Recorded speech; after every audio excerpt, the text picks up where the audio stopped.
السلام عليكم ورحمة الله. إن الحمد لله نحمده ونستعينه ونستغفره من يهده الله فلا مضل له ومن يضلل فلا هادي له وأشهد أن لا إله إلا الله وحده لا شريك له وأشهد أن محمدا عبده ورسوله. أما بعد فإن خير الحديث كتاب الله وخير الهدي هدي محمد صلى الله عليه وسلم وشر الأمور محدثاتها وكل محدثة بدعة وكل بدعة ضلالة وكل ضلالة في النار. اللهم صل على محمد وعلى آل محمد كما صليت على إبراهيم وعلى آل إبراهيم إنك حميد مجيد. اللهم بارك على محمد وعلى آل محمد كما باركت على إبراهيم وعلى آل إبراهيم إنك حميد مجيد. أعوذ بالله السميع العليم من الشيطان الرجيم من همزه ونفسه ونفثه. بسم الله الرحمن الرحيم.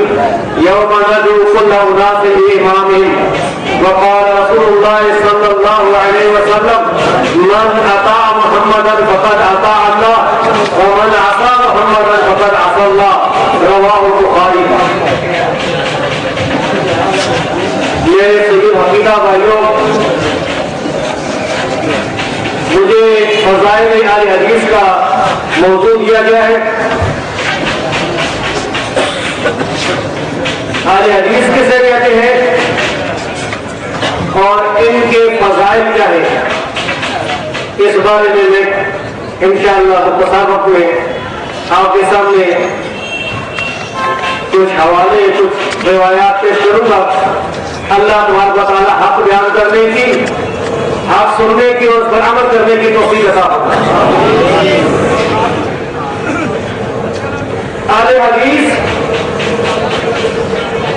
لفظ کا معنی ہے حدیث والے،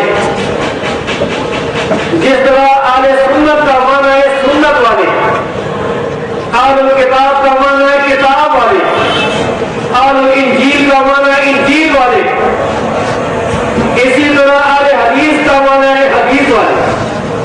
اور یاد رکھیں سنت کے معلوم کرنے کا صرف اور صرف ایک ہی ذریعہ ہے. نبی کریم صلی اللہ علیہ وسلم کی سنت صرف ایک ذریعے سے معلوم ہو سکتی ہے اور وہ ذریعہ حدیث ہے. تو جو والے حدیث ہے وہ اہل سنت ہے اور جو اہل سنت ہے وہ اہل حدیث ہے. اہل حدیث کے علاوہ کوئی اہل سنت نہیں.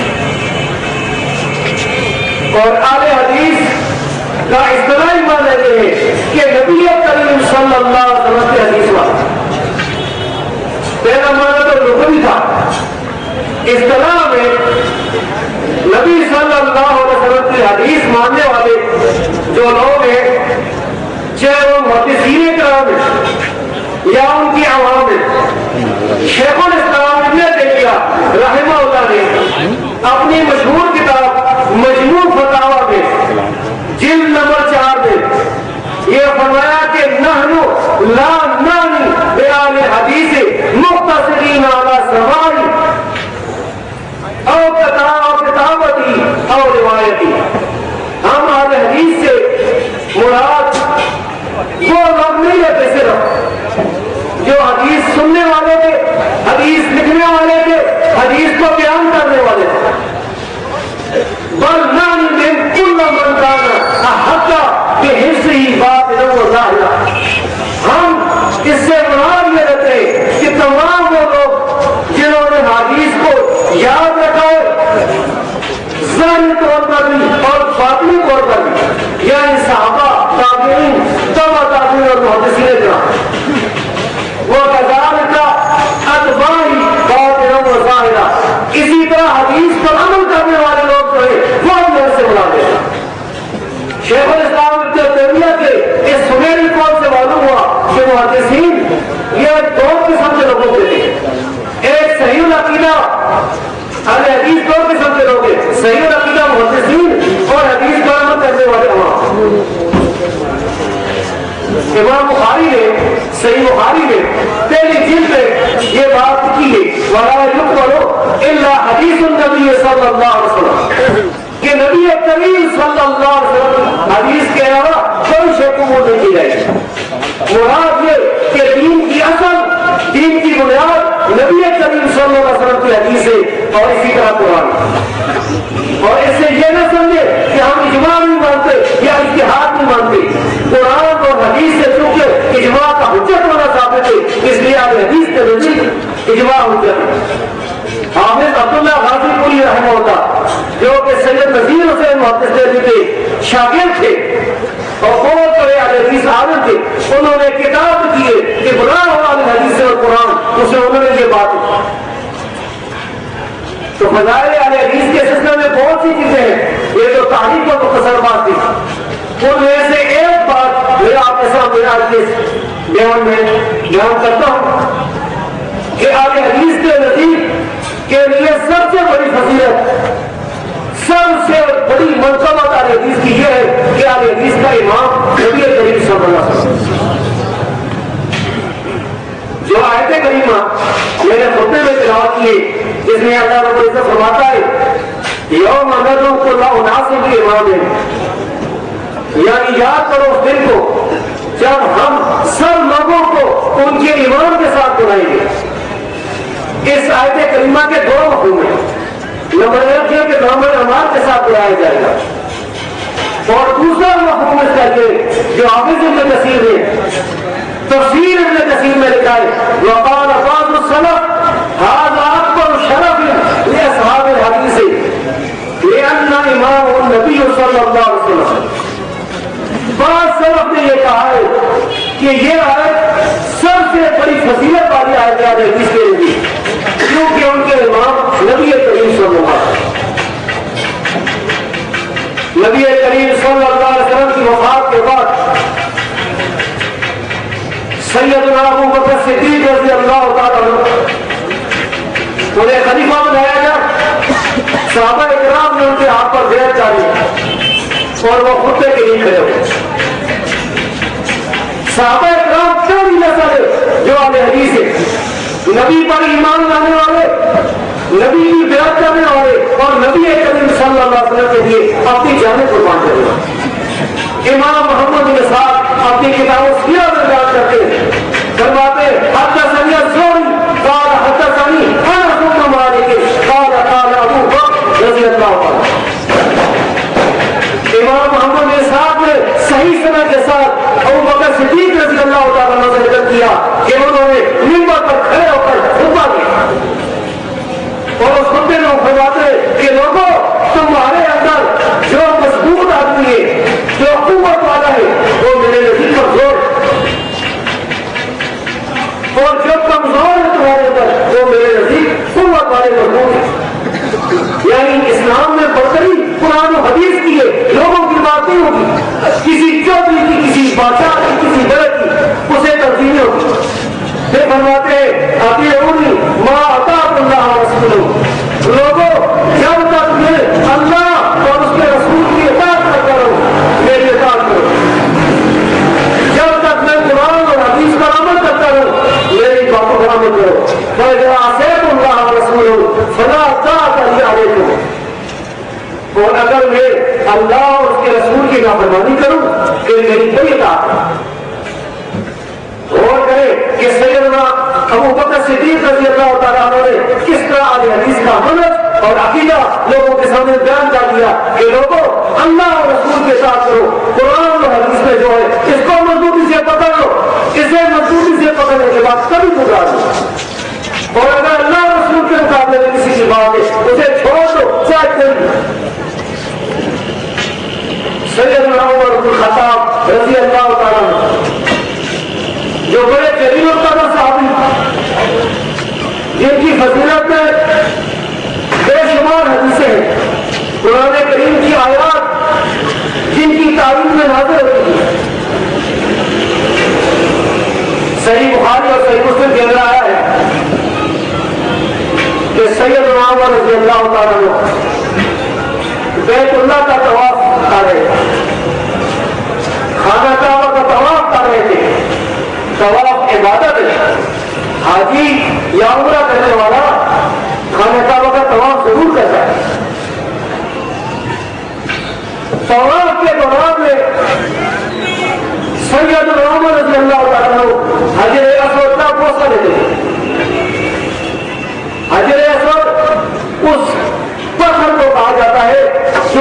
جنت سے نازل ہو جائے. حجر پتھر اسود کالا, یہ کالا پتھر اصل میں کالا نہیں تھا. صحیح حدیث میں آیا کہ یہ سفید پتھر تھا جو کہ جنت سے اتارا گیا. سودۃ خطایا بنی آدم, انسانوں کے گناہوں کی وجہ سے لوگ اس کو چومتے رہے, گناہوں کی وجہ سے شہر پالا تھا. حدیث میں آیا کہ یہ قیامت کے دن دعائیں دے, جو اس کی طرف استعمال کرتے تھے, جو اسے چومتے تھے, ہاتھ لگاتے تھے یا اس کی طرف اشارہ کرتے تھے. حجر اسود کو چومتے وقت امیر المومنین عمر رضی اللہ تعالیٰ عنہ نے فرمایا انی لأعلم انک حجر, اے حجر اسود میں جانتا ہوں کہ تو پتھر ہے, مجھے یہ علم ہے, میں جانتا ہوں کہ تو پتھر ہے. لا تنسى ولا تضر, نہ تو نفع دے سکتا ہے نہ نقصان دے سکتا ہے. نفع نقصان کی طاقت تیرے اندر ہے ہی نہیں. نفع نقصان کا مالک صرف اللہ ہے, صرف ایک اللہ مشکل کشا, حاجت روا, خیال رکھ, داتا, روز, پوری کائنات کا رب معبود صرف اللہ ہے. کسی مخلوق کے پاس نفع نقصان کی کوئی طاقت نہیں. لا تنسى ولا تضر, نہ تو نفع دے سکتا ہے نہ نقصان دے سکتا ہے. لولا رأيت رسول الله صلى الله عليه وسلم يقبلك ما قبلتك, اگر میں یہ نہ دیکھتا کہ رسول اللہ صلی اللہ علیہ وسلم تجھے چومتے تھے, میں تجھے کبھی نہ چومتا. غور کریں اس صحیح حدیث میں امیر المومنین عمر رضی اللہ تعالیٰ عنہ جو بہت بڑے اہل حدیث مجاہد تھے, انہوں نے دو عقیدے سمجھائے. ایک توحید سمجھا دی کہ لوگوں شرک نہ کرنا, لوگوں توحید کو مضبوطی سے پکڑنا, اور دوسری طرف سنت سمجھا, اتباع سنت, نبی کی سنت کو مضبوطی سے پکڑنا, یہ سمجھا دیا. اور سیدنا عمر رضی اللہ تعالیٰ عنہ کا ایک اور واقعہ جو کہ صحیح بخاری میں لکھا ہوا ہے, کتاب المناقب میں لکھا ہوا ہے. سیدنا عمر رضی اللہ تعالیٰ عنہ نماز پڑھنے کے لیے آئے, مسجد میں نماز پڑھنے کے لیے جب آئے صبح کی, تو ایک کافر مسجد میں زہریلا خنجر لے کر چھپا گیا. اب ان لوگوں کے روز کافر نے امیر المومنین پر حملہ کر دیا. اس نے خنجر کے ساتھ, چھری کے ساتھ تیز حملے کیے, جس کی وجہ سے سیدنا عمر رضی اللہ تعالیٰ عنہ زخمی ہو کر گر گئے. وہ صحابہ نے اس کو پکڑنے کی کوشش کی, اس نے انہیں بھی شہید کر دیا اور پھر خودکشی کر کے مار گیا. امیر المومنین عمر رضی اللہ تعالیٰ عنہ کو چارپائی پر ڈالتا, انہیں اٹھا کر جان لایا گیا. مسلمانوں کا جلیل القدر خلیفہ اس دنیا سے جا رہا, زخموں سے خون دے رہا. صحیح بخاری میں آیا ہے کہ انہیں دودھ پلایا گیا, وہ پیڑ کے راستے باہر آ گیا.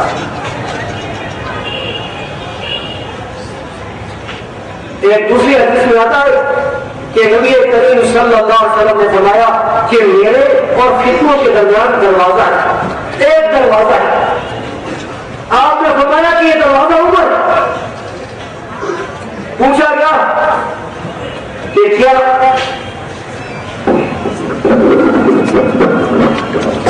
اصل میں ہمارا علاقہ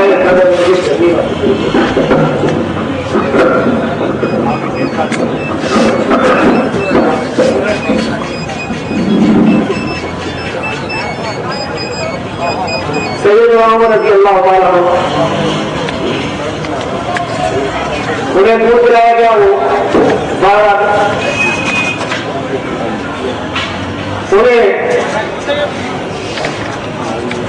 میں آپ کو ابھی سنا رہا تھا کہ نبی کریم صلی اللہ علیہ وسلم فرمایا کہ میرے اور فتنوں کے درمیان دروازہ ہے, اور فرمایا کہ یہ دروازہ عمر ہے. پوچھا گیا کہ کیا یہ دروازہ کھلے گا یا یہ دروازہ ٹوٹے گا؟ آپ نے فرمایا کہ یہ دروازہ ٹوٹے گا. تو آج یہ دروازہ ٹوٹ گیا. صحابہ اکرام غمگین تھے, رو رہے تھے, آنکھوں سے آنسو جا رہے. یہ آج حدیث کا واقعہ سمجھا, بہت صحیح واقعہ, ضعیف باتیں میں بیان کرنے کا قائل نہیں. اپنے درس اور اپنے بیانات میں تمام والے حدیث کو چاہیے کہ صحیح باتیں جانتے ہیں. جو وائس بڑے 100 سال کے ساتھ ضعیف اور وراثت باتیں بیان کرتے ہیں, یہ صحیح نہیں ہے. اور اسی طرح میرے دوستوں میں سے محمد نواز چیمہ صاحب جو ہے نا, اللہ آپ کو جزائے خیر دے, بہت زبردست اس میں ہوتے ہیں جی صحیح حدیث کا, اللہ آپ کو جزائے خیر دے. اسی طرح ہمارے استاد عبد المنان نورپوری حافظ اللہ, اور اسی طرح اور جو حدیث کے علماء ہیں وہ سارے کوشش کرتے ہیں کہ صحیح روایات کرتے. تو ایک لڑکا سیدنا عمر رضی اللہ تعالیٰ کے پاس آیا, تو اس لڑکے نے آ کر تعریف کی. انہوں نے کہا کہ چچا آپ ہمیں انتہائی نیک ہیں, ہم سب آپ سے راضی ہیں. آپ نے اللہ کے دین کو نافذ کیا, دین کو قائم کیا. جب وہ لڑکا واپس چلا نا, سیدنا عمر رضی اللہ تعالیٰ بیٹا اس کا جو اظہار ہے, اس کی سلوار اظہار ٹخنوں سے نیچے. آپ غور کریں کہ جب آدمی پر موت کا وقت آ جائے اسے دنیا کی ہوش نہیں. ہمارے گاؤں میں ایک آدمی تھا جو اپنی اولاد سے اتنی محبت کرتا تھا کہ رات کو ہوئے کچھ ذرا اگر کسی کو زکام ہو گیا اسپتال لے جاتا. ایک دفعہ نظر آیا تو پہلے وہ بات کر کے آپ کے بچے اندر گئے. موت تو ہے نا موت, لیکن یہ عام لوگوں کی آگے ایمان کی موت اس کی دوسری شان ہوتی. نبی المومنین نے اپنی اس دکھ کو, اپنی اس بیماری کو بلا کر فرمایا علیہ بالسلام, اس لڑکے کو میرے پاس لاؤ, اس لڑکے کو میرے پاس بلا. لڑکا بلایا گیا, آپ نے فرمایا کیا بلاؤ؟ ارفائی سارا. صحیح بخاری کی حدیث سے آپ نے فرمایا اے لڑکے اپنی سلوار کو بلند کر, فإنه أرقى لربك وأنقى لقومك. بے شک تیرے رب کے نزدیک سب سے زیادہ تقوی والی ہے بات. کیوں نہ ہو, رسول اللہ صلی اللہ علیہ وسلم نے حکم دیا ہے, نبی کریم کی حدیث ہے, اور تیرا کپڑا بھی صاف ہے, تیرا احساس خراب ہوگا, سلوار خراب ہوگا. تو آج حدیث کے نزدیک نبی کریم صلی اللہ علیہ وسلم کی حدیث کو, قرآن کو سب چیزوں پر کر دیا. دنیا کی ساری باتیں پر, سارے اقوال پر, اور نبی کریم صلی اللہ علیہ وسلم کا فرمان پر. یہ سب سے بڑی خوشی ہے. بھائیوں اس پر خوشی پر, یہ خوشی کا مقام ہے. اللہ تبارک و تعالیٰ سارے گناہ معاف کر دے گا. انسان سارے گناہ کرنے والے, غلطیاں کرنے والے, گناہوں سے کوئی معصوم نہیں سوائے انبیاء. لیکن عقیدہ تو صحیح ہوگا, کتاب و سنت کو مضبوطی سے پکڑنا, جو منہج صحابہ کرام نے, تابعین نے, ائمہ دین نے دکھا بتایا ہے, ہم تک پہنچایا ہے, امت کے سامنے پیش کیا ہے, اس منہج کو مضبوطی سے پکڑنا.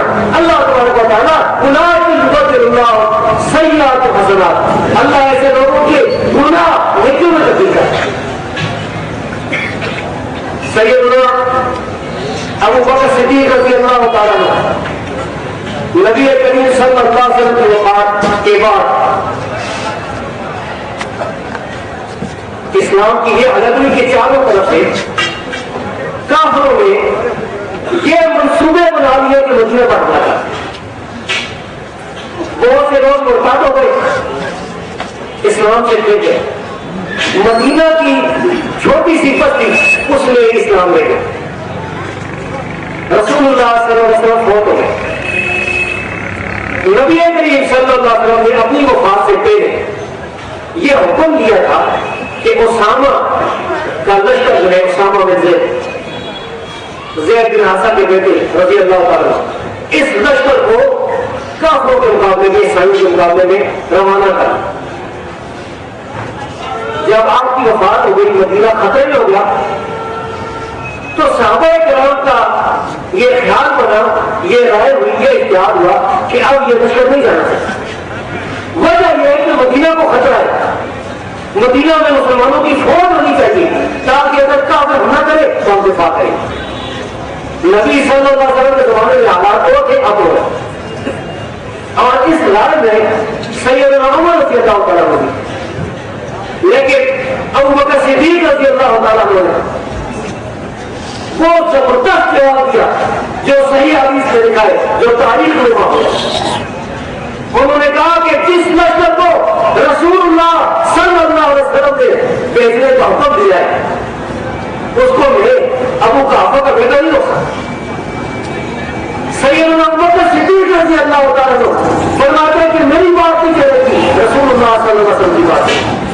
آپ غور کریں گے کہ نبی کی حدیث ہونے کے باوجود، معلوم ہونے کے باوجود، صحیح حدیث ہونے کے باوجود آدمی اسے نہ مانے، اسے چھوڑ دے، اس کے لیے بہانے۔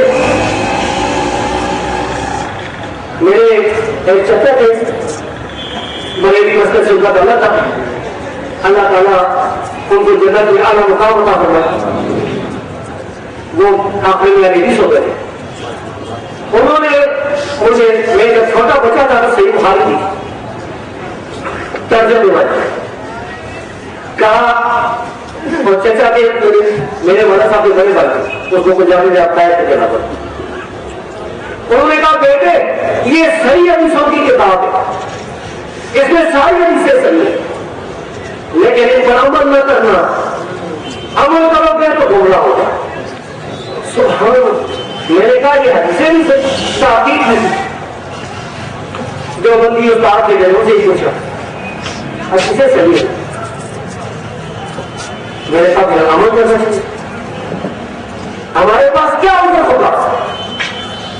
ہم اللہ کے دربار میں جب پیش ہوں گے، جب اللہ کا دربار قیامت کے دن لگے گا، اور صحیح حدیث میں آتا ہے کہ اس دن اللہ تبارک و تعالیٰ کتنے غضب میں ہوگا، جتنے غضب میں نہ کبھی پہلے ہوا تھا اور نہ کبھی آئندہ۔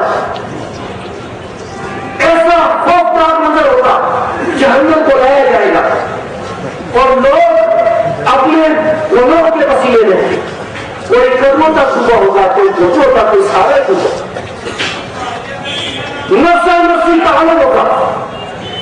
اس دن صحیح بخاری اور صحیح مسلم کی حدیث سے رب کائنات فرمائے گا یا آدم آخر باسط بار، اے آدم دوستیوں کو الگ ہٹا کر، جہنمیوں کو الگ ہٹا کر۔ سیدنا آدم علیہ السلام پوچھیں گے اے اللہ دوستی کون ہے؟ وما باس النار، اللہ فرمائے گا من کل ارض 999، ہر ہزار میں سے 999 دوستی لیتا ہوں۔ بھائیو ایک آدمی 1000 میں سے دلے کو جائے گا، اس میں یادود بھی ہوں گے کافروں میں، لیکن غور کریں وہ قلیل میرے بعد میں شکور، اللہ فرماتا ہے میرے بندوں نے بہت تھوڑے شکر کرتے۔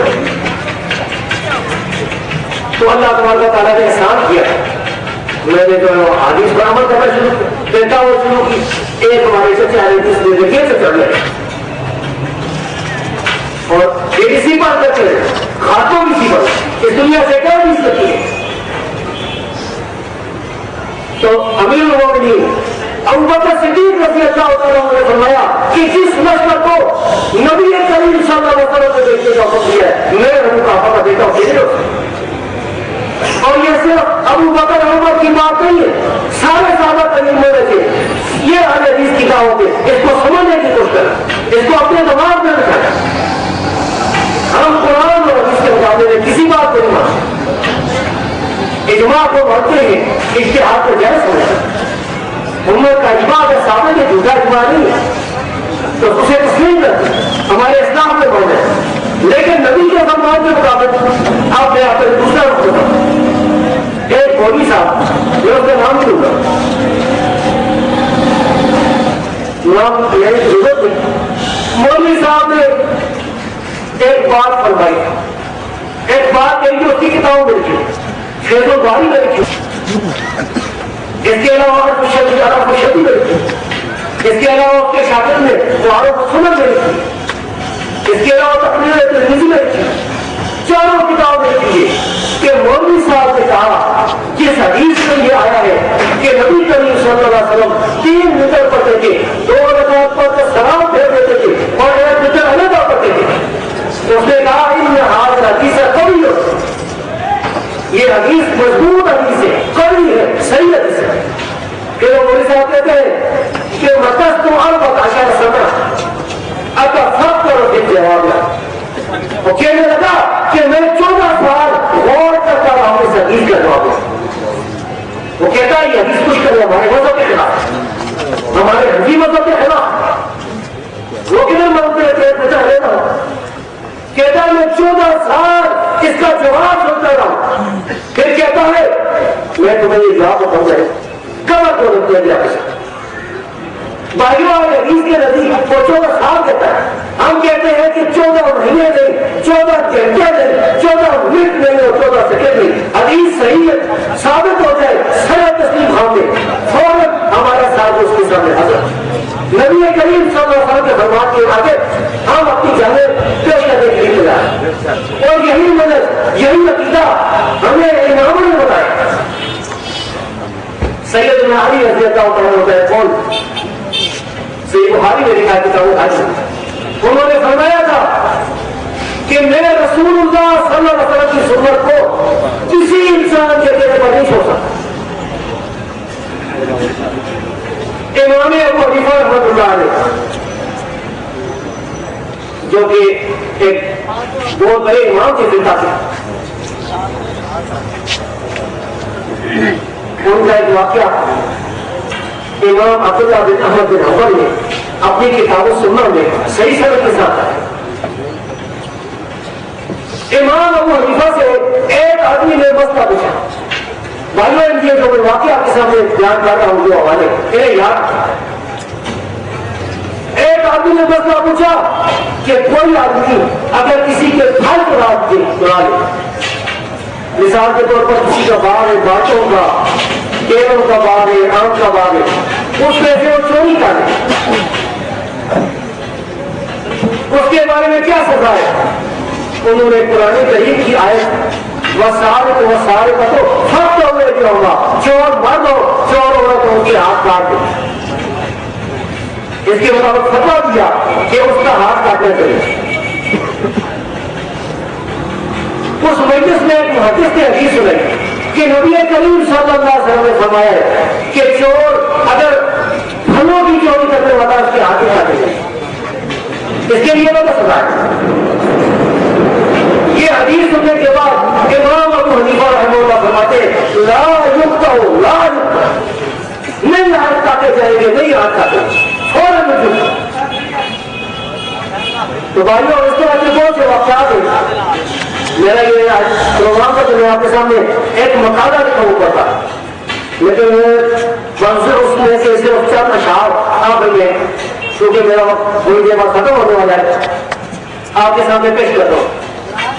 اہل حدیث کے فضائل بے شمار ہے، اہل حدیث فرقہ ناجیہ ہے، طائفہ منصورہ ہے، اہل حدیث سب سے قدیم جماعت، اور اس بات کا اعتراف مخالفین نے بھی کیا ہے۔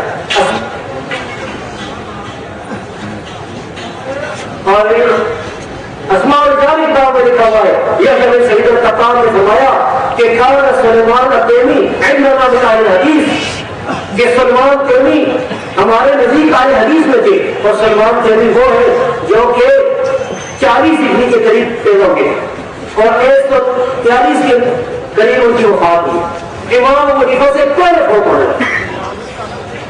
تو آخر میں یہ اپنے اس بیان کے آخر میں آپ کے سامنے کچھ اشعار بیان کرتا ہوں۔ یہ اشعار حافظ ابن قیم نے اپنے مشہور قصیدے دنیا میں لکھے۔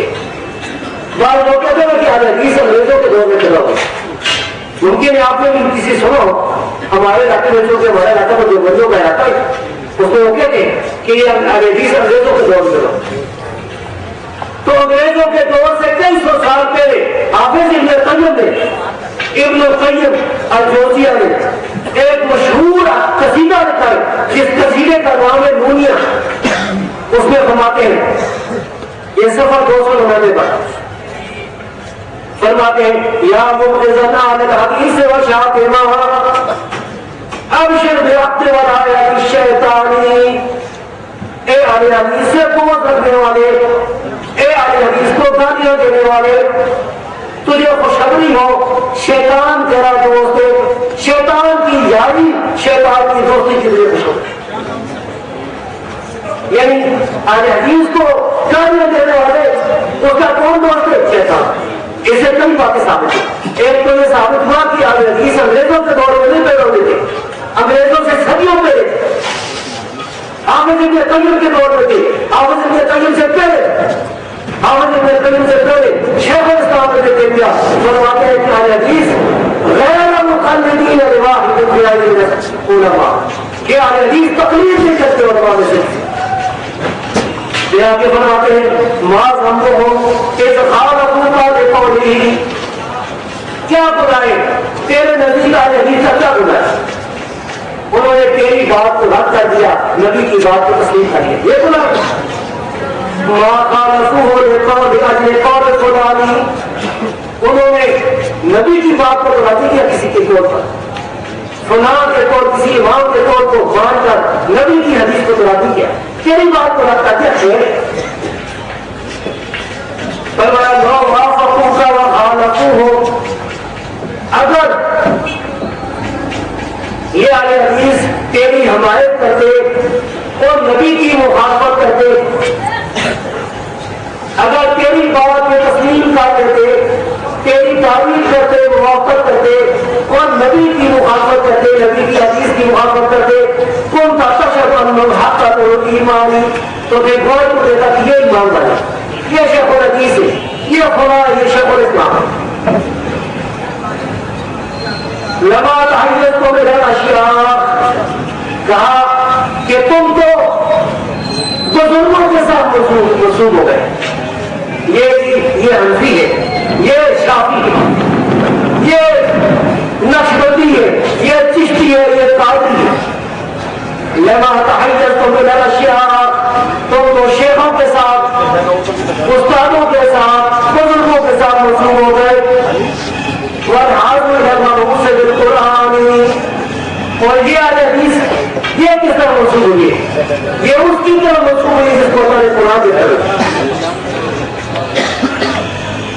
پھر آگے فرماتے ہیں نسبوا الیہ دون کل ما قال، یہ حدیث جو ہے انہوں نے اپنے آپ کو نبی صلی اللہ علیہ وسلم کے ساتھ منسوب کر دیا. حدیث کا مطلب نبی کی حدیث والے، نبی والے، نبی کی اطاعت والے. دون کل ما قال، مقالہ کون ہے؟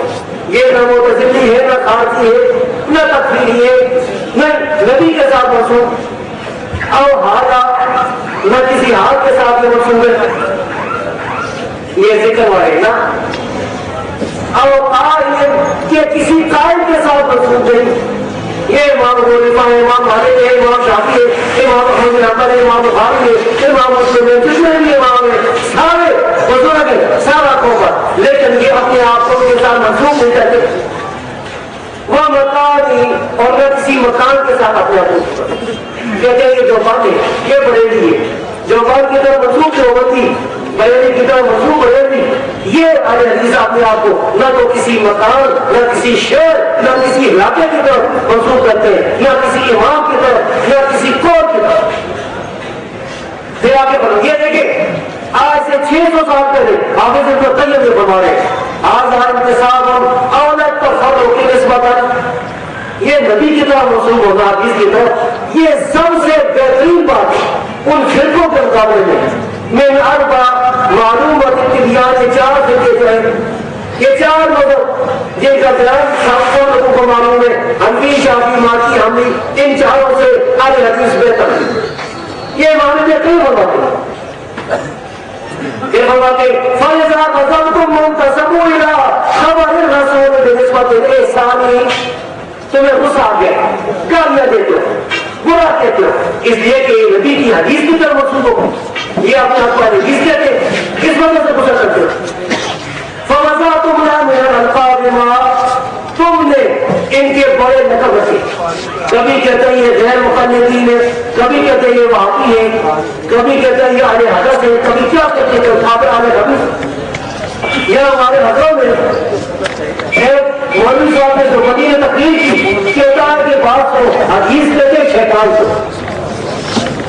اور کہتا ہے حدیث اہل شیطان۔ اس کی ویڈیو بنی ہوئی سی ڈی ہے، اور اس کے پیچھے جو بیٹر لگا ہوا ہے اوپر کا جوڑا ہے، تو میں نے کہا یہ تو جوڑا شیطان کرانا ہے، جو ان کے مدرسے میں شیخ الحدیث ہے شیخ الشیطان، اللہ نے تو کس طرح لوگوں کو ذلیل کیا۔ اہل حدیث کے غصہ جاتا ہے لقب رکھے، تستقبحون وزامن العدوان، اور ایسی القاب کو تم خود برا سمجھو، خود برا سمجھو۔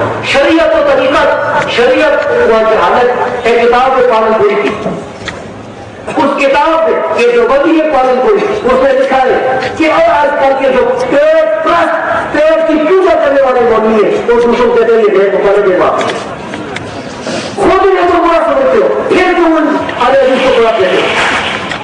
تو میں آپ کے سامنے نبی کریم صلی اللہ علیہ وسلم کی کچھ حدیثیں صحابہ کے آثار پیش کیے، اور خطبے کے دوران میں نے ایک حدیث پڑھی تھی کہ نبی کریم صلی اللہ علیہ وسلم نے فرمایا کہ جس نے رسول اللہ صلی اللہ علیہ وسلم کی اطاعت کی اس نے اللہ کی اطاعت کی، نبی کی پیروی کرنے والا اللہ کی پیروی کرنے والا ہے، اور جس نے نبی کی نافرمانی کی اس نے اللہ کی نافرمانی۔ صحیح بخاری میں کتاب توحید میں امام بخاری نے امام زہری رحمۃ اللہ علیہ سے ایک بات لکھا ہے۔ امام زہری حدیث کے بڑے اماموں میں سے، تابعین میں سے، اور اس وقت دنیا میں جتنے بھی گمراہ ہیں کوئی ابو ہریرہ رضی اللہ تعالیٰ عنہ سے اور امام زہری سے کوئی دشمنی رکھے، برا کرے۔ امام زہری فرماتے صحیح بخاری میں کتاب توحید میں اللہ البیان، اور لوگوں دین کا بیان کرنا یہ اللہ کی طرف ہے، یہ دین کی طرف سے آیا اللہ کی طرف سے، قرآن اللہ کی طرف سے، حدیث اللہ کی طرف سے، اللہ نے رسول بھیجا۔ اللہ البیان، بیان کرنا اللہ کا کام ہے، وعدہ رسول البلاغ، اور رسول کا کام ہے کہ یہ دین آگے پہنچانا، رسول نے پہنچا دیا، وہ علیہ تسلیم، اور ہمارا کام ہے کہ سر تسلیم کام اس کو تسلیم کرے۔ وَأَقُولُ قَوْلِي هَذَا وَأَسْتَغْفِرُ اللَّهَ لِي وَلَكُمْ۔